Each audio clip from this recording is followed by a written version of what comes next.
Pravit Moy Druzy.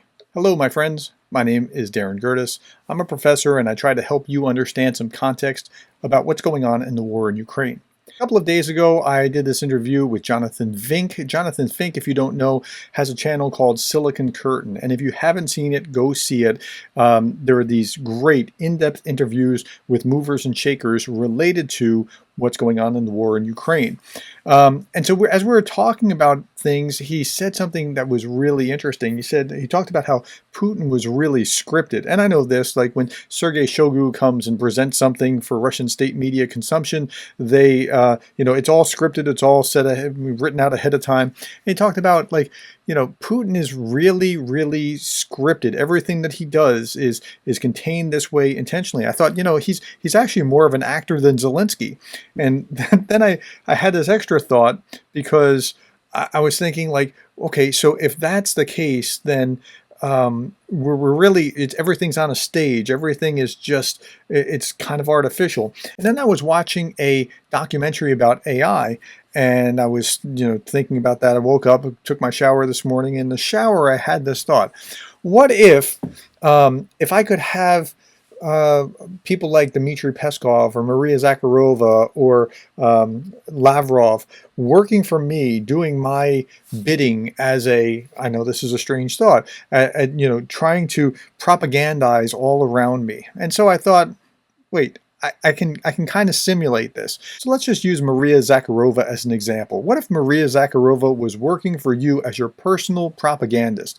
Who is Maria Zakhorova? She's a loyal, this is the U.S. Department of State website, a loyal Kremlin messenger and among the most enthusiastic purveyors of Russia's disinformation propaganda. Maria Zakhorova has served as the Foreign Ministry spokesperson since 2015. Zakharova is best known for her combative style, sarcastic tone, and her extreme anti-Western sentiments.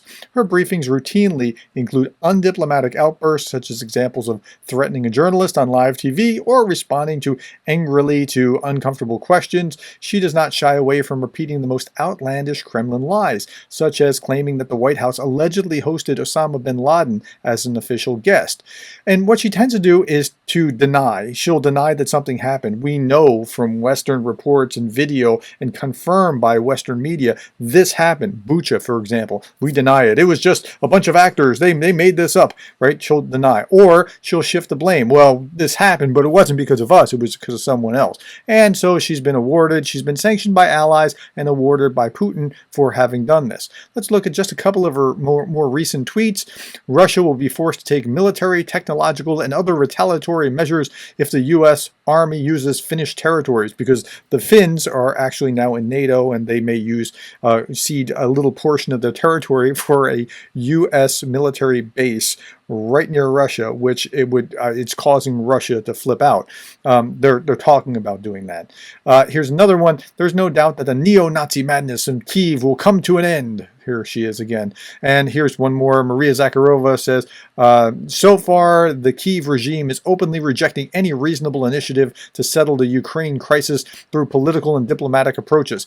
Well, that's because she defines reasonable as ceding those 4 oblasts to Russia and then making some kind of concessions. That's not reasonable. Okay, at any rate, so I got to thinking, because I was watching that documentary on AI and we had just had this conversation, Jonathan and I, and then, so I thought, well, let's go to ChatGPT and I'm going to see what it would look like if I had Maria Zakharova working for me. So I typed this into ChatGPT. I spilled my Cheerios this morning at breakfast. Review all of Maria Zakharova's press statements. In that voice, create a humorous memo from the fictitious Ministry of Official Information that explains who actually spilled it, not me, the conspiracy behind it, and what consequences might follow. Make it an official sounding press release. And so ChatGPT did my bidding, and this is what was returned to me. Dear esteemed citizens, we would like to address the recent incident of spilled Cheerios at breakfast, which has caused much consternation among our populace. We understand that some of you may be quick to place blame on yourselves, but we can assure you that the culprit is not you, nor is it the bowl, nor even the spoon. No, dear citizens, the true culprit behind this heinous act is none other than the dastardly international organization known as the Fruit Loops Gang.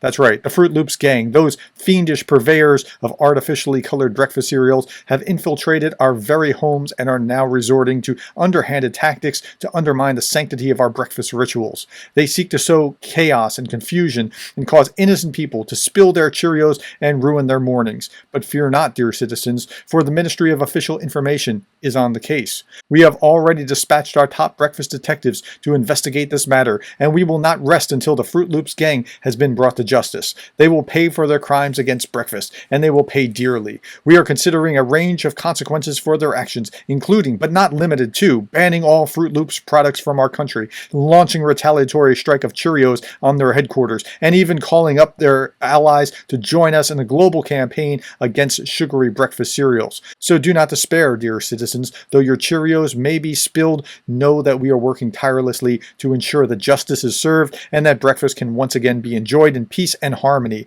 Thank you for your attention, and may future breakfasts be free from interference by the Fruit Loops gang. Sincerely, the Ministry of Official Information. Okay, so I found that pretty remarkable that in the Maria Zakhorova kind of tone of voice, that again, AI is going to go and look at all of Maria Zakhorova's public statements and then try to say it in the way that she said it. So I thought, well, let's see if we can do a little bit better than that. So I typed this into ChatGPT. I said, on my way to work, I ran a stop sign. So did the policeman that pulled me over. Review all of Maria Zakhorova's press statements in that voice, create a humorous memo from the fictitious Ministry of Official Information that explains who is actually to blame. It's not me. Explain the conspiracy behind it and what consequences might follow. Make it an official sounding press release. Make it more ominous than the previous. So here we go. Maria Zakharova is back on the case. Dear valued citizens, we regret to inform you of a disturbing incident that has recently come to our attention. It appears that a nefarious plot is afoot aimed at sowing confusion and chaos on our roads and highways. We speak, of course, of the conspiracy behind the recent epidemic of stop sign violations. Many of you may have been unfortunate enough to experience this phenomenon firsthand as you travel to work, school, or other destinations. You may even have been pulled over by a police officer only to have them admit to also having run the same stop sign just moments before. This may have left you feeling confused, frustrated, and even angry, but we are here to tell you that it is not your fault, dear citizens. No, the blame for this epidemic lies squarely at the feet of a shadowy cabal known only as the Stop Sign Syndicate. This group of rogue traffic engineers, corrupt police officers, and diabolical stop sign manufacturers has conspired to create an elaborate system of confusion and misdirection on all our roads, all in the service of their own twisted agenda. Their motives are unclear, but their methods are plain. They have engineered stop signs to be hidden behind bushes, obscured by other objects, even turned around entirely. They have trained police officers to turn a blind eye to their own stop sign violations while punishing innocent drivers who fall victim to their traps. And worst of all, they have spread disinformation and propaganda to make it seem as though the fault lies with the drivers themselves. But we at the Ministry of Official Information will not stand idly by and let this conspiracy continue. We are launching a full-scale investigation into the Stop Sign Syndicate, and we will not rest until those responsible have been brought to justice. We are considering a range of consequences for their actions, including, but not limited to, revoking their engineering license, imprisoning corrupt police officers, and even removing all stop signs from our roads entirely. So do not despair, dear citizens. Though you may have fallen victim to the Stop Sign Syndicate, know that we are working tirelessly to ensure that justice is served, and that our roads can once again be safe and free from the machinations of these evildoers. Sincerely, the Ministry of Official Information. Now, as I read that, it sounds amazingly like the kinds of Russian propaganda you hear on RT and Pravda and TASS. It is absolutely fascinating how close that comes, just because I'm asking it to write in Maria Zakhorova's voice. Now, I'm going to do it one more time, and I just want you to understand, this is a fun thing, haha, it's not real, but it is real. It's real in the sense that this is how things are twisted and turned back on. It's never Russia's fault. It's always Ukraine or the West or NATO or something along those lines. And so this is the kind of thing that I read regularly, and it's actually kind of mind-numbing. Okay, one more. Okay, so here's my prompt to ChatGPT. I didn't turn in an important assignment at work called the UA report. Review all of Maria Zakhorova's press statements.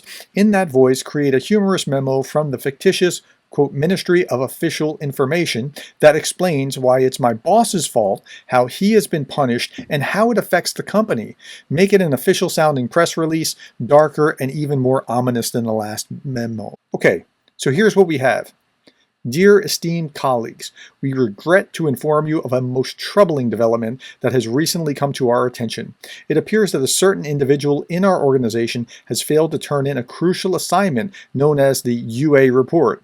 This failure has caused untold harm to our company, and we at the Ministry of Official Information must take action to ensure that such negligence never happens again. But let us be clear. The fault for this egregious error does not lie with the individual in question. No, it lies with their superior, who failed to provide clear instructions, adequate support, or even the basic encouragement to our hard-working employee. This supervisor, whose name we shall not reveal, has caused irreparable damage to our company's reputation, morale, and bottom line. We are taking swift action to hold this supervisor accountable for their actions. They have been reprimanded, demoted, and stripped of all managerial responsibilities. They will now be relegated to a menial task such as organizing the company's supply closet until they have proven themselves worthy of a higher position.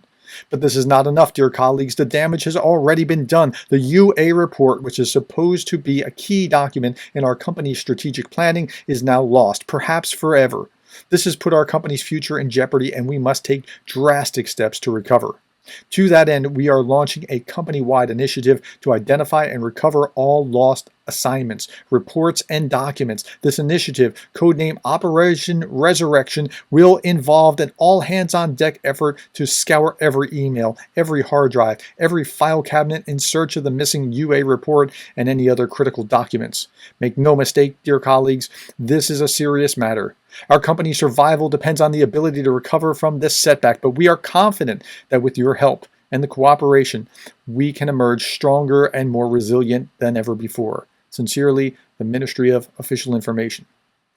One of the things that we talked about in this video with Jonathan Fink was that Putin looks better than he actually is because he has people around him purveying this kind of propaganda. And I just thought it would be fun to see what would it be like if I had somebody excusing every one of my deficiencies, whether it's spilling the Cheerios or running a stop sign or not turning in information at work, and twisting it so that I'm never to blame, but they are. Well, again, that's just a bit of fun, but I hope it drives the broader point about how propaganda actually works and why it works the way it does. Thank you for your time, and thank you for caring about Ukraine.